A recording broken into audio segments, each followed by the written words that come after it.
தமிழ்நாட்டை என்கிட்ட கொடுங்க. இவர் சும்மா ஏதாவது பேசிட்டே இருப்பாரு. தமிழ்நாட்டை என்கிட்ட கொடுங்க, சிங்கப்பூரா மாத்தி காட்டுறேன் நான். உதாரணத்துக்கு நைட் 2 மணிக்கு எனக்கு போன் அடிச்சு ராமநாதபுரத்தை என்ன பிரச்சனை அப்படின்னா என்ன பிரச்சனைன்னு சொல்லுவேன். அப்புறம் என்ன தீர்வுன்னு கூட சொல்லுவேன். நான் அந்த அளவுக்கு நான் ஒரு பெரிய செயல் திட்டம் வச்சிருக்கேன். சிஎம் ஆக்குங்க, நானும் உங்களை சிஎம் ஆக்குறேன். நான் சிஎம் சீஃப் மினிஸ்டர், நீங்க சின்ன பேங்க் அது வச்சுக்கலாம். அதுக்கு முதல்ல நாடாளுமன்றத்துக்கு ரெகுலரா போகணும். கொடுங்க சிஎம் கொடுங்க, ரெகுலரா போறாருல சிஎம் கொடுங்க. இதுக்கெல்லாம் முன்னாடியே உங்களுக்கு ஒரு ரகசியம் நான் சொல்றேன். இவரும் என் மருமவ 2 பேரும் என் காலை பிடிச்சி அந்த பூக்கட்சி கூட கூட்டணி வைக்கணும்னு சொன்னாங்க. நான் முடியவே முடியாதுன்னு சொல்லிட்டேன்.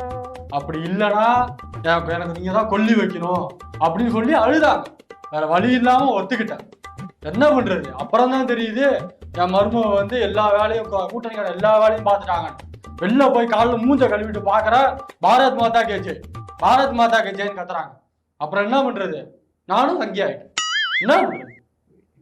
இது என் மேல வச்சிருக்கிற இந்த குற்றச்சாட்டு 100 விழுக்காடு போய் சரிங்களா. இருந்தாலும் இவர் சொல்லி இருக்கிறார். அதனால இன்னைக்கு தந்தைய தினம் நம்ம கட்சியை உருவாக்கி இருக்கிறார், நமக்காக நிறைய செய்திருக்கிறார். சமூக நீதி போராளி, தந்தையை வணங்குவோம். மன்னிச்சிருக்க, உங்கள் வழியில் டாக்டர். நீ நடிக்காத கண்ணா, உன்னை பத்தி எனக்கு எல்லாம் தெரியும் கண்ணா. அம்மாவை பாட்டில தூக்கி அடிச்சவங்க தானே நீ.